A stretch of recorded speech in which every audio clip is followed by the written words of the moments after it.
Les Canadiens veulent un pays où la justice, la véritable justice, est au cœur de notre système juridique, où l'équilibre est établi entre l'espoir de réhabilitation, l'imposition de peines appropriées et la prévention, avec compassion envers les gens respectueux de la loi et leurs familles, et en particulier envers les victimes des crimes les plus odieux.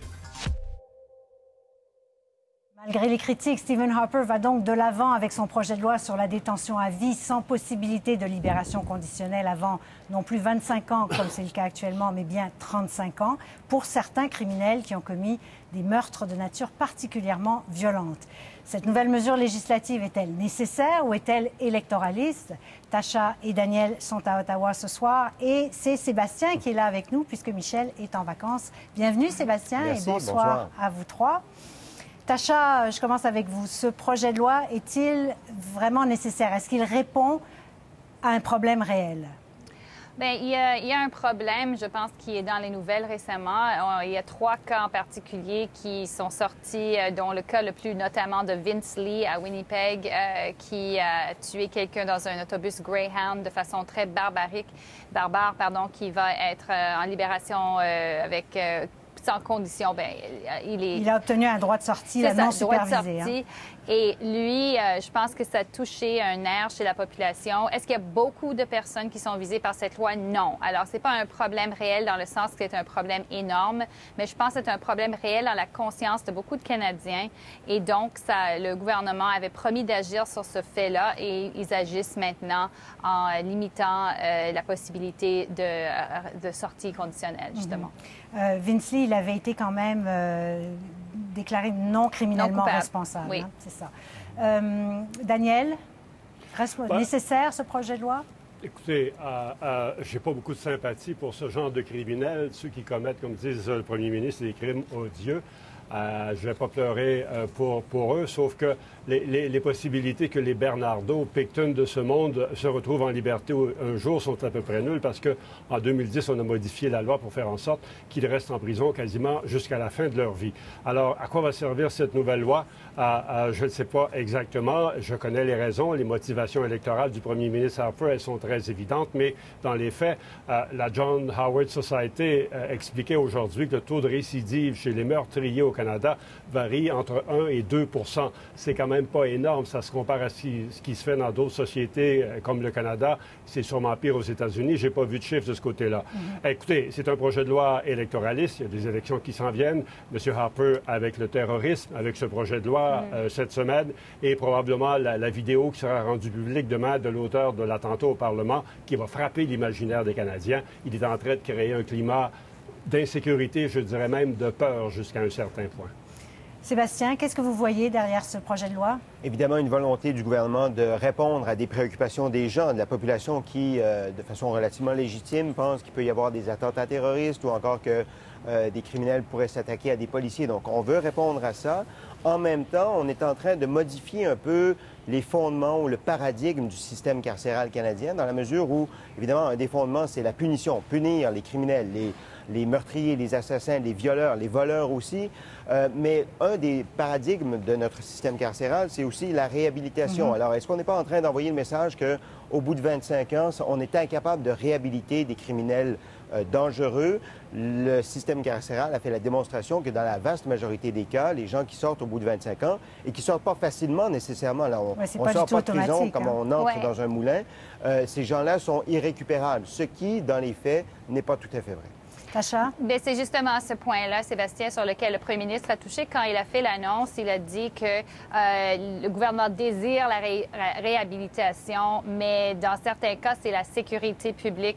On ne peut pas permettre même une personne qui pourrait commettre un autre meurtre de sortir de prison. Alors, c'est vraiment dans ce sens-là, je pense, la sécurité qui vient de l'avant. Comme Daniel a dit, c'est un climat où les conservateurs se positionnent comme le parti qui est mieux pour assurer la sécurité contre les terroristes, les criminels, n'importe qui menace la société. Mais ça touche quand même très peu de gens, Tasha. Oui, ça touche très peu de gens, mais comme on dit dans l'imagination ou la perception du public, les cas qui font les manchettes sont tellement affreux qu'il y a la perception que c'est une menace réelle. Mais en même temps, Ouais, les Pickton et les Bernardo vont rester en prison pratiquement jusqu'à la fin de leur jour. Le système actuel, dans le fond, permet de garder en prison, si je comprends bien, des personnages comme ça, des criminels dangereux comme ceux-là.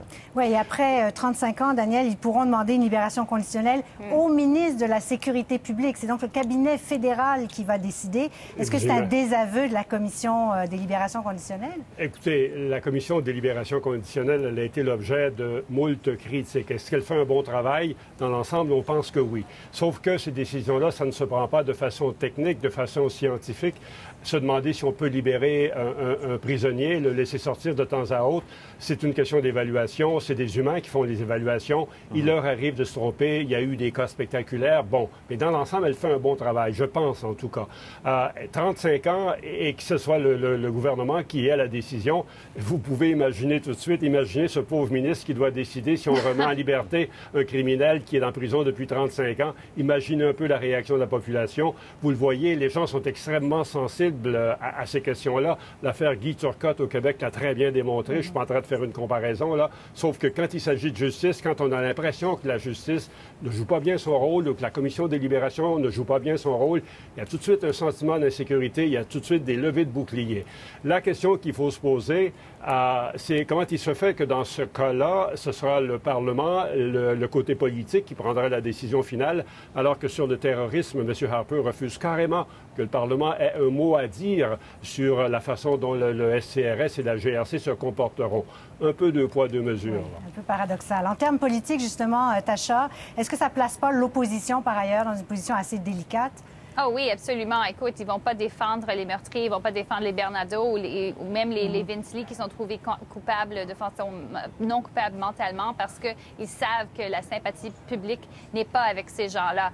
Alors, et M. Harper était très intelligent parce que dans le projet, il parle aussi des attentats terroristes et de la haute trahison. Il a utilisé ces mots-là. Alors, il englobe le tout. Alors, en même temps que peut-être les politiciens de l'opposition auraient dit écoute, ces gens-là, on peut pas les enfermer à tout prix.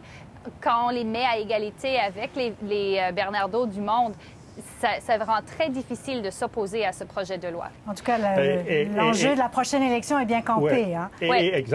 Exactement. Et un exemple intéressant, la journée même où M. Harper a annoncé ce projet de loi, il y a une députée conservatrice de la région de Toronto qui a envoyé une lettre à ses commettants pour solliciter des fonds en prévision de la prochaine campagne électorale. Et le titre de la lettre, c'était « Des meurtriers dans votre voisinage ». Et si vous voulez être protégé contre ces meurtriers, la seule façon, c'est de réélire le gouvernement Harper. Alors, si vous aviez des doutes sur les intentions réelles du premier ministre, et c'est très habile, je le reconnais avec Tasha, c'est extrêmement habile, en ce moment en particulier.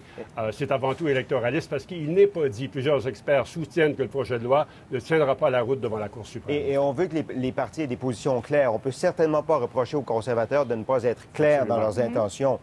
Ça fait partie également de la stratégie, de polariser un peu le débat et d'avoir des positions claires. Ça, on ne peut pas le reprocher aux conservateurs là-dessus. Oui, ils avaient promis de le faire aussi. Oui, ouais.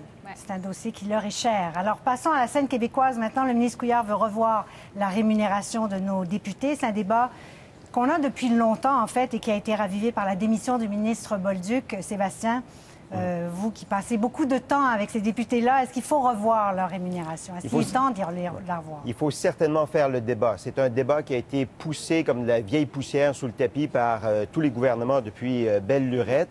Et le cas Bolduc ravive ce débat. Il y a un rapport indépendant, le rapport de Claire Leroux-Dubé, qui est sur la table, qui doit servir de base et qui prévoit d'augmenter le salaire des députés de 90 000 à environ 120 000 Mais c'est pas aussi simple que ça. Vous savez, c'est pas une question noir ou blanc, c'est une question qui se décline en 50 nuances de gris, parce que dans cette rémunération, il faut prendre la rémunération globale, les allocations de transition, le fonds de pension et ainsi de suite. Il faut certainement faire le débat. Vous savez, à l'Assemblée nationale, comme dans toutes les fonctions, dans toutes les carrières, dans tous les métiers, il y a des bons et il y a des mauvais députés. Il y a des députés qui méritent 120 000 $. Il y a des députés qui ne méritent pas 120 000 $. Il y a des députés qui passent leur fin de semaine à courir les soupers spaghettis, les cercles des fermières, les chevaliers de colons et ainsi de suite, qui mangent des tablettes de chocolat dans leur auto parce qu'ils n'ont simplement pas le temps de souper. Peut-être que le gouvernement devrait s'inspirer de la réforme Barrette en santé et imposer des quotas de soupers spaghettis à fréquenter chaque année. Ou des tablettes de chocolat. Et surtout, Sébastien, qu'ils n'ont probablement pas le temps d'aller voir, comme vous, 50 nuances de gris. Voilà, en effet. Qui a l'air d'avoir marqué votre imaginaire. Mais il faut certainement faire le débat, ça c'est sûr. Daniel. Je suis entièrement d'accord avec Sébastien. Est-ce que les députés devraient gagner davantage? Oui, sans aucun doute. Le Québec, c'est pas une république de bananes. Après tout, c'est une démocratie bien vivante où ces gens-là travaillent très fort. Sébastien l'a démontré. Le problème, c'est qu'il n'y a pas de bon moment pour faire ce genre de débat et encore moins en ce moment à cause de ce débat sur l'austérité. Ça devrait se faire, comme le recommande L'Heureux Dubé, l'ancienne juge, au début d'un nouveau gouvernement, avec l'accord des 3 gouvernements, de façon consensuelle pour éviter les critiques. Ça s'impose. Il y a beaucoup de cynisme dans la population. Beaucoup de gens vont dire non, non, non, ils ne méritent pas. La commission Charbonneau, la commission Gomery avant, a fait passer bien des politiciens pour des corrompus. Pour en avoir fréquenté, j'ai fait le calcul cet après-midi pour m'amuser, environ 3000 dans ma carrière politique. Je rejoins Sébastien. La plupart font un excellent travail. Il y a des mauvais politiciens, comme il y a des mauvais journalistes, des mauvais avocats, des mauvais professeurs, etc. C'est pas de mauvais journaliste, Daniel, voyons. Jamais. Tacha. Mais je pense, il y a toute la question des primes aussi, là, parce que c'est ça qui a suscité ce débat. Il faut garder les primes, il faut les annuler tout de suite. Bien, écoute, je pense qu'il faut, si on revoit la rémunération, il faut revoir tous les bénéfices et les primes et le tout qui est là. Et là, on voit que le calcul qui a été fait, c'est que si on augmente les salaires, mais on augmente aussi les contributions aux pensions jusqu'à 43 si on réduit les primes de départ, comme celui de M. Bolduc, là, on arrive à un chiffre de, je pense, ça coûterait 800 000 $ pour faire la réforme globale qui est envisagée. C'est pas énorme, mais je suis d'accord. Écoute, vous obtenez sur pourquoi vous payez. Et si vous payez des salaires qui sont tellement minimales, vous ne peut-être obtenez pas nécessairement la qualité de représentation. Il y a des gens qui pouvaient gagner beaucoup plus dans le secteur privé. Est-ce que la politique, c'est pas une vocation, par contre, comme certains disent? C'est une vocation, mais est-ce que ça devrait être juste une vocation pour ceux qui peuvent se le permettre? Non. Écoute, les gens aussi ont le droit à une certaine qualité de rémunération pour le travail qu'ils font. Et c'est vrai que ces gens-là travaillent fort. On les critique toujours, mais c'est pas un travail facile et c'est pas un travail, je pense, que la majorité de la population aimerait faire. Bon, il nous reste très, très peu de temps, donc 10-15 secondes chacun. Pourquoi c'est si mal perçu dans la société, toute cette question d'augmenter le salaire des députés? Daniel? Écoutez, il y a toujours cet état d'esprit au Québec, et c'est vrai ailleurs aussi, que bon, plus vous avez de l'argent, plus vous en gagnez, pire c'est, plus vous êtes mal perçu. Il y a ce rapport un peu amour-haine avec l'argent. C'est viscéral, c'est comme ça existe depuis des siècles, c'est partout. On ne veut jamais que les autres en gagnent plus que nous. Oui, le rapport amour-haine, très certainement. Et c'est de l'argent public aussi. On veut que l'argent public soit bien dépensé, que ça rapporte au public, justement. Et dans certains cas, des fois, on peut se questionner là-dessus. Tacha, le mot de la fin. Écoute, c'est l'argent des contribuables, finalement. Il faut le gérer avec prudence, absolument. Mais il faut aussi récompenser le travail et demander le paiement des pensions aussi qui est dû, je pense. Oui. Très bien. Merci beaucoup à vous trois. Merci, Sébastien. Vous reviendrez. Merci beaucoup. Au revoir. Merci. Au revoir.